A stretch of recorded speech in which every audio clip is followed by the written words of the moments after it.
Hello everyone. आप सबका स्वागत है आपके अपने चैनल इजी मैथ्स पे। देखिए डियर फ्रेंड्स, अपने साइकोलॉजी के अंदर कुछ मैंने आपको जो पिछले एग्ज़ाम जो रीट की एग्ज़ाम लगी थी 2012 में, 13 में और 17 में, तो मैंने आपको 12 का पेपर, 17 का और 15 का, है ना, इन 3 वर्षों में जो साइकोलॉजी के क्वेश्चन जो REET level second science math वाले पेपर में जो क्वेश्चन पूछे गए थे ना, वो मैं आपको तीन तीन वर्ष के तो करा चुका। यानी कि 2012 का पढ़ने किया था और फिर 15 का किया और 17 का हमने कर लिया। मेरे चैनल पे तीनों वीडियो हैं, आप उनको जाके देखिए और अगर आपको पसंद आए, अच्छा लगे तो वीडियो को लाइक करें, शेयर करें। आज अपन इस वीडियो के अंदर जो रीट 2021 में रीट लगी थी, जिसको आप सबको पता है, उसको मतलब कैंसिल कर दिया था, रद्द कर दिया था उसको।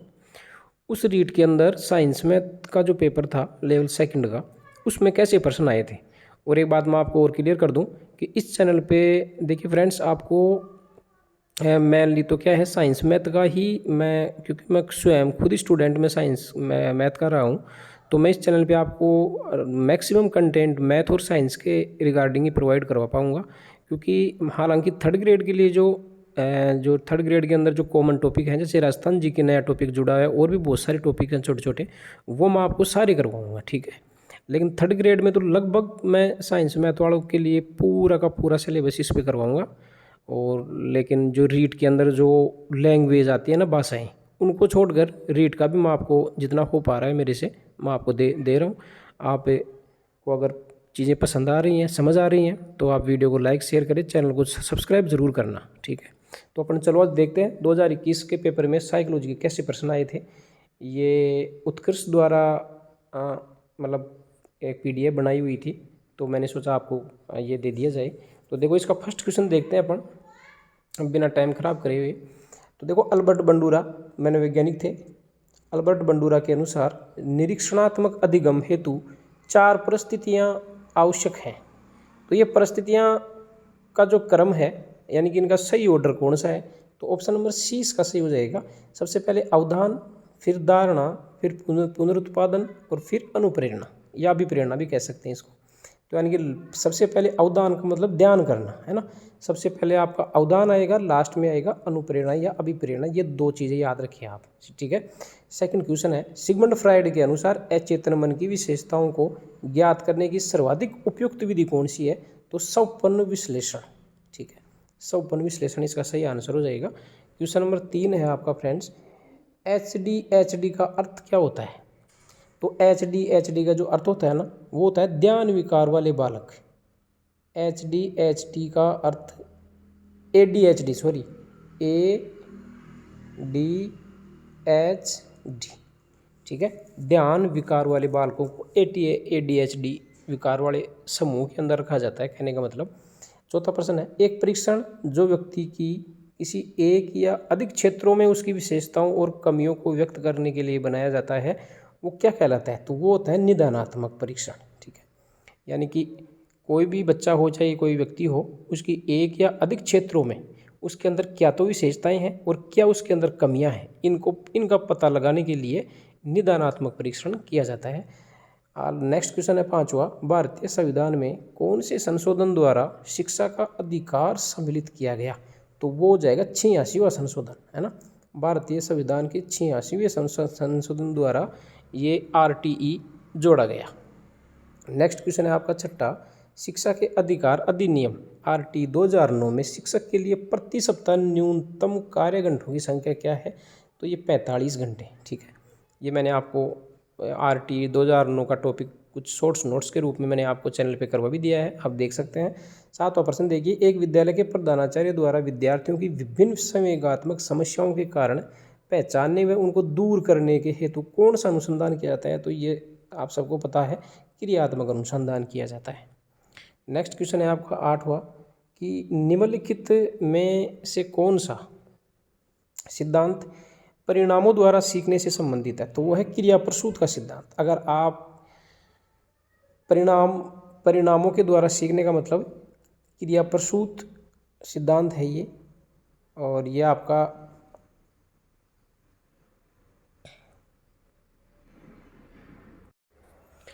9वां प्रश्न है फ्रेंड्स, जब हम वर्तमान स्कीमा का प्रयोग बाह्य जगत के विश्लेषण हेतु करते हैं तब उसे क्या कहा जाता है, तो वो होता है आत्मसातीकरण। 10वां प्रश्न देखिए, निम्नलिखित में से कौन सी प्रेक्षेपीय परीक्षण की विशेषता नहीं है, ठीक है ना, कौन सी प्रेक्षेपीय परीक्षण की विशेषता नहीं है, तो इसमें जो आपका आंसर सही होगा वो हो जाएगा वस्तुनिष्ठ व्याख्या, ठीक है। जो वस्तुनिष्ठ व्याख्या है ना, ये आपकी प्रेक्षेपी परीक्षण में नहीं आता है। बाल केंद्रित शिक्षण विधि का अर्थ क्या होता है, तो ये आपको यहाँ पर आंसर हो जाएगा बच्चों को अभिव्यक्ति और उनकी सक्रिय भागीदारी को महत्व दिया जाए, ठीक है। बच्चों की अभिव्यक्ति और उनकी सक्रिय भागीदारी को क्या दिया जाए, महत्व दिया जाए। ऐसी विधि को हम बाल केंद्रित शिक्षण विधि कहते हैं। नेक्स्ट क्वेश्चन यहाँ पर आपको है देखने को मिल रहा है कि रेविन प्रोग्रेसिव मैट्रिसेज, है ना, रेविन प्रोग्रेसिव मैट्रिज व्यक्तित्व मापन का परीक्षण करता है ये, है ना, तो सॉरी ये बुद्धि मापन की है ना, बुद्धि मापन की ये विशेषता है, व्यक्तित्व की नहीं है, बुद्धि मापन की विशेषता है। नेक्स्ट क्वेश्चन देखिए, वाइगोत्स्की मनोवैज्ञानिक हुए हैं जिनके अनुसार बालक कैसे सीखते हैं, तो बालक वाइगोत्स्की के अनुसार आप मोस्ट इंपोर्टेंट पर्सन है, वयस्कों और समवयस्कों के साथ परस्पर क्रिया के द्वारा सीखते हैं बालक। किस मनोवैज्ञानिक के द्वारा सर्वप्रथम बुद्धि परीक्षण का निर्माण किया गया, तो आप सबको पता है बिने ने 1905 में लगभग ये बुद्धि परीक्षण बनाया था, पहला बुद्धि परीक्षण। नेक्स्ट क्वेश्चन है 15वां, एक शिक्षक द्वारा प्रतिभाशाली बालकों के उत्थान हेतु कौन सा प्रयास किया जाएगा, तो वो है विशिष्ट कक्षाएं और प्रोत्साहन उनको दिया जाएगा। यदि बालक की वास्तविक आयु 13 वर्ष है और मानसिक आयु 14 वर्ष है, मानसिक आयु 1 वर्ष ज़्यादा है, इसका मतलब है बालक औसत से ज़्यादा बुद्धि रखेगा, इसका मतलब बालक में 107.69 उसकी बुद्धि लब्धि होगी, ठीक है ना। बुद्धि लब्धि का सूत्र है, या आप उसको देख लेना एक बार और याद कर लेना।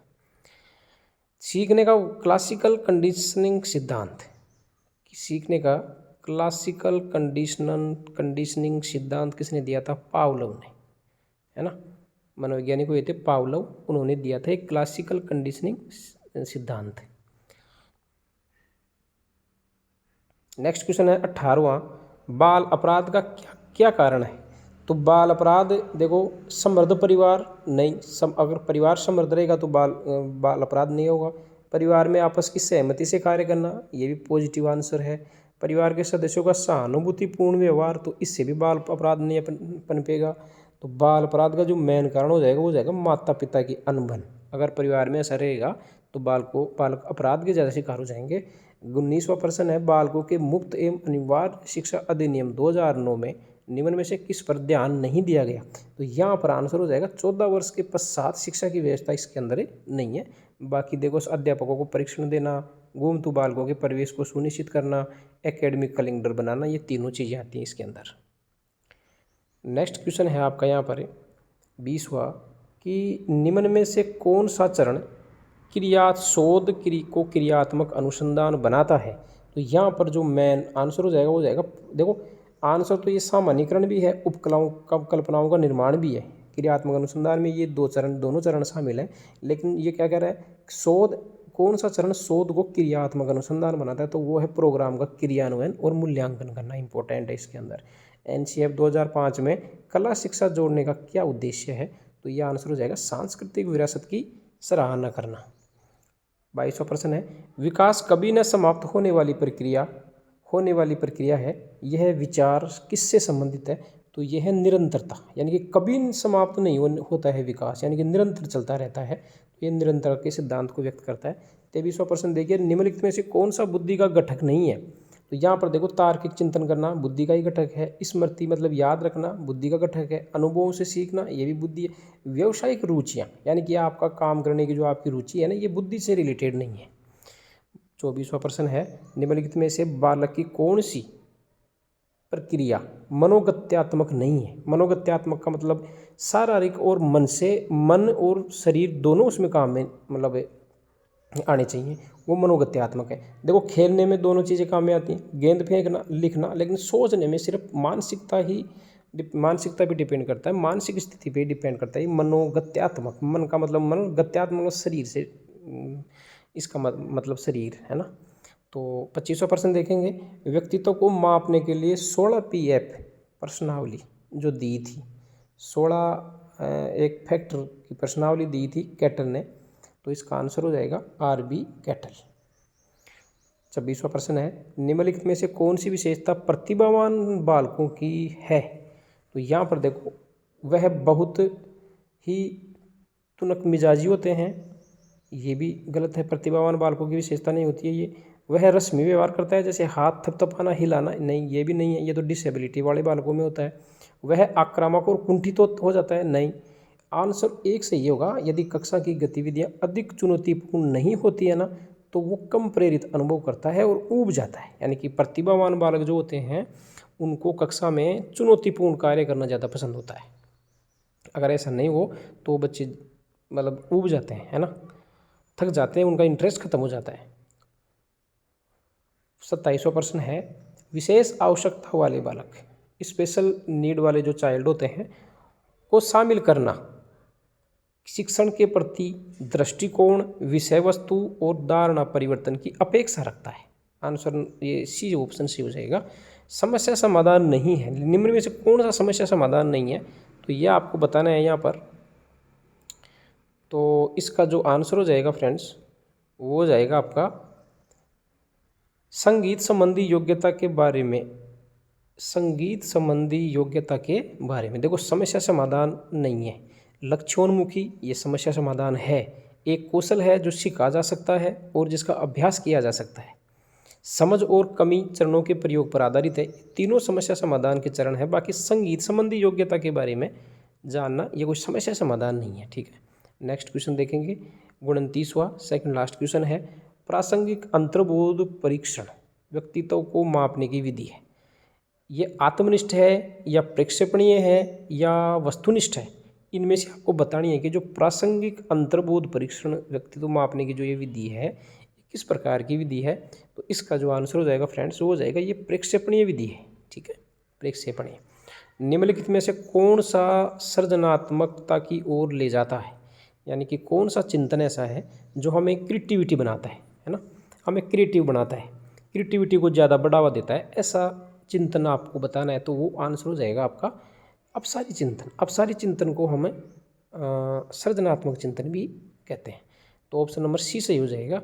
इस प्रकार से नेक्स्ट वीडियो के अंदर हम जो 2022 के अंदर जो रीट की एग्ज़ाम लगी थी, जो हमने खुद ने भी दी थी और बढ़िया तरीके से उसको हमने पास किया था, फिर उसके बाद में आपको पता है उसको जो है एबिलिटी टेस्ट घोषित कर दिया था उसको, वो एक पात्रता एग्ज़ाम है, अब अभी भी पात्रता ही है ये। उसके बाद में मेंस लगी थी और जिसमें हमने मेंस भी दी थी और उसमें ही मेरा खुद का भी सिलेक्शन हुआ था।